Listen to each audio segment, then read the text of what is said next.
जिला में जगतगुरु शंकराचार्य के कर कमलों से योगेश्वर नाथ शिवलिंग की स्थापना। व्यास पीठ पर अयोध्या से आई मानस विभूति चंद्रकला द्वारा कथा का रसपान कराया जा रहा है। प्रतिवर्ष की भांति माघ पूर्णिमा से लेकर महाशिवरात्रि पर्व तक महारुद्राभिषेक एवं मेला का आयोजन। श्री रुद्र महायज्ञ सेवा संस्था आनंद धाम, ग्राम अकोला, जिला दुर्ग में माघ पूर्णिमा से लेकर महाशिवरात्रि तक महारुद्राभिषेक का आयोजन होता है, जिसमें आसपास के 32 गांव के लोग इस संस्था से जुड़े हुए हैं। प्रतिदिन हजारों की संख्या में योग, सत्संग, रामायण, पंडवानी, रामचरितमानस कथा, भंडारा एवं मेला का आनंद ले रहे हैं। यह कार्यक्रम 65 वर्ष से निरंतर जारी है। इस आयोजन में यज्ञ आचार्य पंडित पवन द्विवेदी द्वारा प्रतिदिन महारुद्राभिषेक किया जाता है।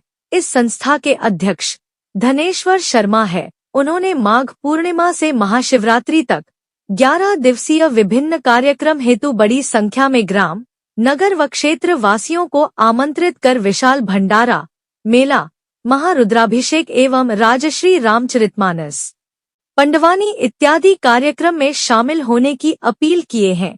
धमतरी से ब्यूरो चीफ गगन कुंभकार की रिपोर्ट।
आज महाशिवरात्रि के पर्व में जो आनंद धाम अकोला में आपका प्रवचन चल रहा है और आप अयोध्या से चलकर यहाँ छत्तीसगढ़ की धरती में आनंद धाम में आप पधारे हैं।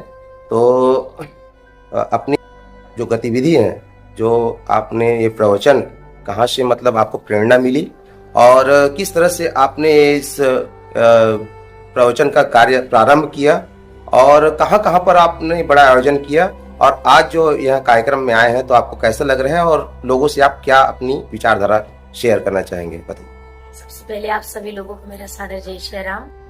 और मैं चंद्रकला श्री अयोध्या धाम से यहाँ अकोला ग्राम में आई हूँ, आनंद धाम में प्रभु की परम पावनी कथा लेकर के। और जैसा कि अगर मैं अपने जीवन की बात कहूँ तो किसी भी चीज के लिए सबसे पहले घर के माता पिता का सहयोग अनिवार्य होता है। तो घर का वातावरण कुछ वैसा ही था और सबसे बड़ी चीज प्रभु की प्रेरणा भी होती है, इसीलिए सारी चीजें आगे मार्ग प्रशस्त होते हैं। तो उसी दौरान इस चीज को लेकर हमें तो लगभग 12-13 वर्ष हो गए प्रभु की कथा को गाते कहते सुनते हुए। और अभी हमने कंटिन्यूसली 7 कथाएं की हैं और यहाँ से आपके कथा के बाद भी हम उमरिया क्षेत्र में जाएंगे कथा गाने के लिए। और ये प्रभु की कृपा है कि इस अकोला ग्राम में इतने सुंदर, और जैसा कि मेरे सुनने में आया कि यहाँ पर धर्म सम्राट श्री करपात्री जी महाराज के कर कमलों के द्वारा विराजे हुए शिव भगवान विराजे हैं। तो ये बड़ा सुंदर आयोजन है और जहाँ पर दूर दराज से लोग भी आ रहे हैं, सम्मिलित हो रहे हैं। ये सौभाग्य है कि धार्मिक कार्य का हिस्सा लोग बन रहे हैं, ये अच्छी बात है, प्रभु की कृपा है।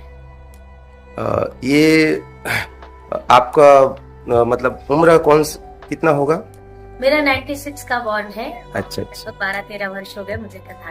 अच्छा। और यहाँ के जो आनंद धाम अकोला जो दुर्ग जिला में पड़ता है, यहाँ पर माघी पुन्नी से लेकर के शिवरात्रि तक के बड़ा भव्य आयोजन हो रहा है। भंडारा का भी आयोजन है, भव्य मेला भी यहाँ पर हर साल लगता है। तो इसके लिए जो आसपास के जो लोग हैं उसके लिए आप क्या कहना चाहेंगे? ये जैसा कि 65वां वर्ष है यहाँ पर आयोजन का, यज्ञ का, और बहुत अच्छी बात है किसी एक धर्म के कार्य को इतने लंबे समय तक चला पाना, ये एक बहुत बड़ी उपलब्धि है। और मुझे लगता है इसमें पूरी हम देख सके तो भगवान की, शिव जी की ही कृपा है। तो मेरी तो लोगों से ये अपील है कि बहुत कम ऐसा मौका मिलता है कि आपके ग्राम में, क्षेत्र में, नगर में इतना बड़ा आयोजन हो रहा है।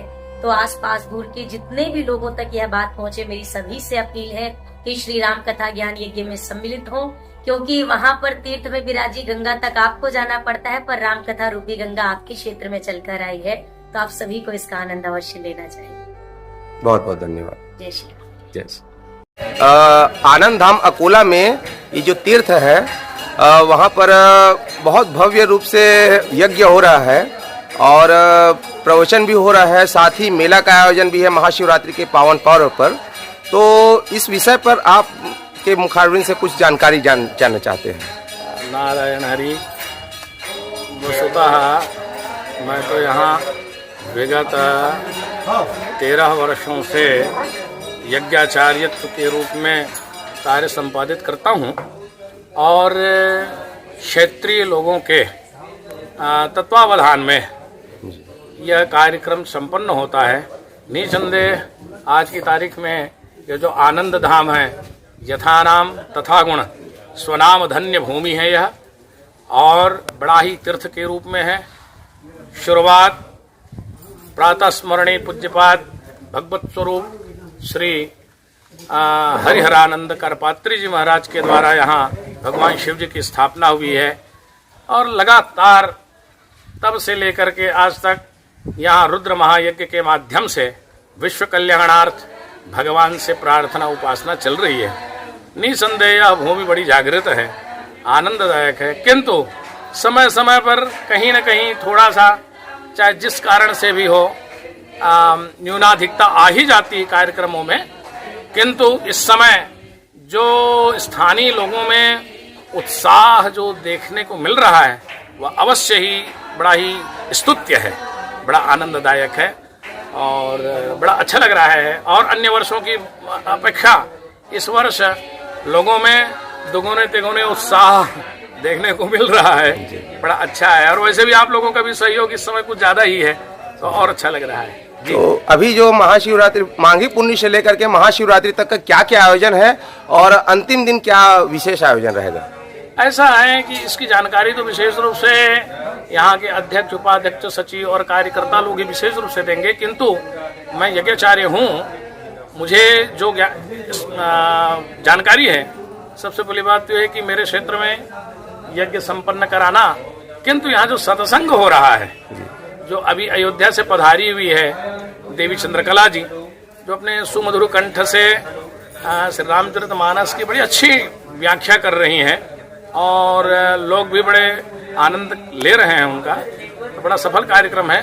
और साथ साथ प्रतिदिन यहाँ अभिषेक पूजन होना और साथ साथ प्रतिदिन विद्वान यहाँ पर 7 से 8 रात्रि में सत्संग करना, स्थानीय लोगों के लिए भी सत्संग की सारी व्यवस्था है।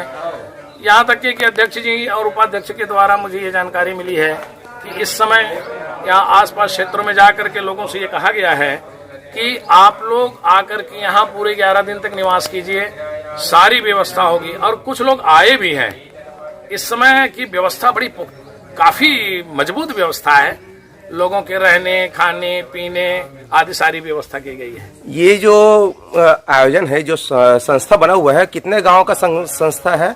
और मुख्य रूप से तो ये अकोला ग्राम का ही है। जी जी, मुख्य मुख्य रूप से, किंतु अकोला ग्राम स्वयं अपने साथ में क्षेत्र के लगभग 15-20 गांवों का सहयोग लेते हैं और लेकर के सार्वजनिक रूप से इसको करते हैं जी, सभी के तत्वावधान। आयोजन के लिए आप आम जनता से कुछ अपना वक्तव्य रखना चाहेंगे उपस्थिति के लिए, कार्यक्रम के लिए?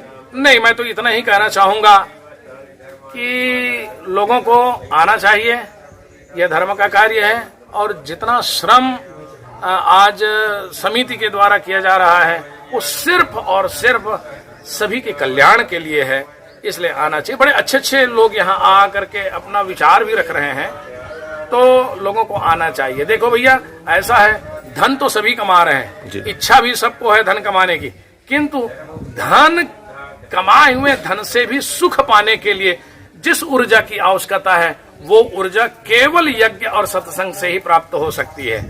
हम कमाए हुए धन का भी उपभोग करना चाहते हैं तो उसके लिए भी हमको एक ऊर्जा की आवश्यकता है, और वो ऊर्जा कहाँ मिलेगी?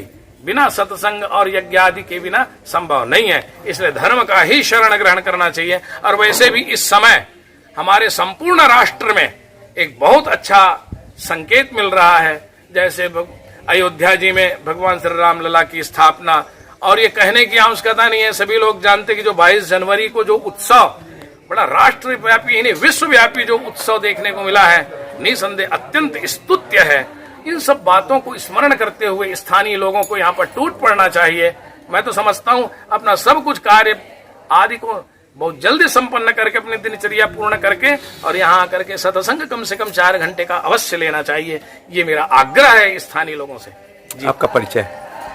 अब मेरा परिचय तो ऐसा है कि ये पहली बार है जो मैंने आपसे कोई ज्यादा विशेष आग्रह नहीं किया। ये फोटो वगैरह के बीच में मैं पहली बार आ रहा हूँ। कभी कभी यदा कदा छुप छुप करके लोग ले लिया करते हैं, अलग विषय है। इन सब चीजों पर जो ज्यादा मुझे यकीन नहीं होता, मैं अपने काम में लगा रहता हूँ। पर मैं दुर्ग रहता हूँ, श्री राधा कृष्ण हनुमान मंदिर जो महेश कॉलोनी है, जहाँ 2006 में भगवान श्री राधा कृष्ण विराजे, मैं वहाँ सेवा देता हूँ। मैं उनका दास हूँ और यज्ञ आदि कर्म करना, कराना और श्रीमद् भगवद गीता, श्रीमद् भागवत मेरा प्रिय विषय है, जिन पर लोगों को उपदेश समय समय पर देते रहता हूँ। ये मेरा परिचय है। कि हमारे बीच में अयोध्या धाम से देवी चंद्रकला जी यहाँ पर विराजित हैं। उन्हीं के मुखारबिंद से बहुत सुंदर संगीतमय राम कथा प्रारंभ हुआ है। यह 27 फरवरी 2024, जिसमें पहला दिन जो है कलश यात्रा निकाली गई बहुत धूमधाम से, जिसमें करीब 250-300 महिलाएं जो है कलश यात्रा में सम्मिलित हुई और अकोला ग्राम के शीतला मंदिर से वह यात्रा प्रारंभ हुई थी और इस आनंद धाम बगीचा तक, यज्ञ स्थल तक वह जो है आकर के शांत हुआ है। और यज्ञाचार्य के रूप में पंडित पवन द्विवेदी जी घुघुआ वाले हैं, जो दुर्ग महेश नगर में विराजमान है, उन्हीं के द्वारा, उन्हीं के आचार्यत्व में यह 12 वर्ष हो गया उनको आचार्य का यहाँ पर पदभार वो जो है संभाल रहे हैं, और उन्हीं के निर्देश में यह आयोजन सब आयोजित हो रहा है। इसमें समिति बनाए हैं, अभी जो वर्तमान में जो समिति है लगभग 20 गांव के हैं, और सभी युवा, वृद्ध और बुजुर्ग, बहनें, माताएं सभी इस में जुड़े हुए हैं इस कार्य में। और ये कितने दिन तक की ये भागवत होगा और महाशिवरात्रि में क्या क्या आयोजन है उसके बताइए। यह 11 दिन का कार्यक्रम होता है, जिसमें से आज दूसरा दिन है। 8 मार्च को महाशिवरात्रि के दिन पूरा पूर्णाहुति होगी, मेला भरेगा, रुद्राभिषेक भी होगा और अनेक कार्यक्रम होंगे, जिसमें सांस्कृतिक कार्यक्रम के रूप में एक सांस्कृतिक कला मंच का भी मोर छत्तीसगढ़ कला मंच है, उनका भी यहाँ पर महाशिवरात्रि के दिन 8 मार्च की रात्रि में प्रस्तुति दिए जाएगा। और आप जो आपके समिति के लोग हैं उसको आप क्या संदेश देना चाहें, मतलब इस कार्यक्रम में उपस्थिति के लिए, है ना? मैं चाहूँगा कि अधिक से अधिक लोग इसमें जुड़े, सदस्य बने और इस आनंद धाम को तीर्थ के, जैसे कि इसको बोलते हैं हम लोग करपात्री तीर्थ जी, क्योंकि करपात्री के द्वारा ही प्रारंभ हुआ है, करपात्री स्वामी जी के द्वारा, इसलिए इसको करपात्री तीर्थ के नाम से संबोधित करना चाहते हैं और इसको एक ऐसा तीर्थ बना देना चाहते हैं। छत्तीसगढ़ का ये पहला यज्ञ स्थल है, इसलिए कि इसकी महिमा बढ़े, सरकार भी इसमें अपना योगदान प्रदान करे और सभी प्रकार से इसको सरकार जो है जो कमी है वो। महाशिवरात्रि के पर्व आने जा रहा है, बहुत बड़ा यहाँ पर यज्ञ होने वाला है और भागवत भी चल रहा है लगातार। महाशिवरात्रि तक आयोजन चलेगा, मेला भी भराएगा और बहुत दूर दराज से लोग आएंगे। तो इस विषय में आप लोगों को आमंत्रित करने के लिए, है ना, शुभ संदेश देना चाहेंगे अपनी तरफ से? सभी ज़्यादा से ज़्यादा लोग आए और ये इस कार्यक्रम का आनंद ले करके। सभी धर्म के लोगों को मैं हृदय से आमंत्रित करता हूँ जी, क्योंकि यह कोई इसी एक धर्म का नहीं है जी, ये मानव धर्म का है। समस्त मानव के लिए यहाँ दरवाज़ा खुला है। सभी धर्म के लोग यहाँ अपना अपना मंदिर आदि बना के रखे हैं, सब लोग आते हैं और सब लोग आए, भंडारा का लाभ लो, भंडारा का प्रसाद लेवे और यज्ञ, मेला, प्रवचन आदि सबका सुंदर लाभ लेवे, अपने जीवन को कृतार्थ करे। जीवन अपना परिचय देंगे। मेरा नाम धनेश शर्मा, ग्राम मलपुरी। इस संस्था में आप कुछ पद में हैं? अभी इस संस्था के लोग मुझे अध्यक्ष बना दिए हैं, इसलिए मैं कहने का अध्यक्ष हूँ, लेकिन पूर्ण रूप से मैं केवल सेवक हूँ। धन्यवाद।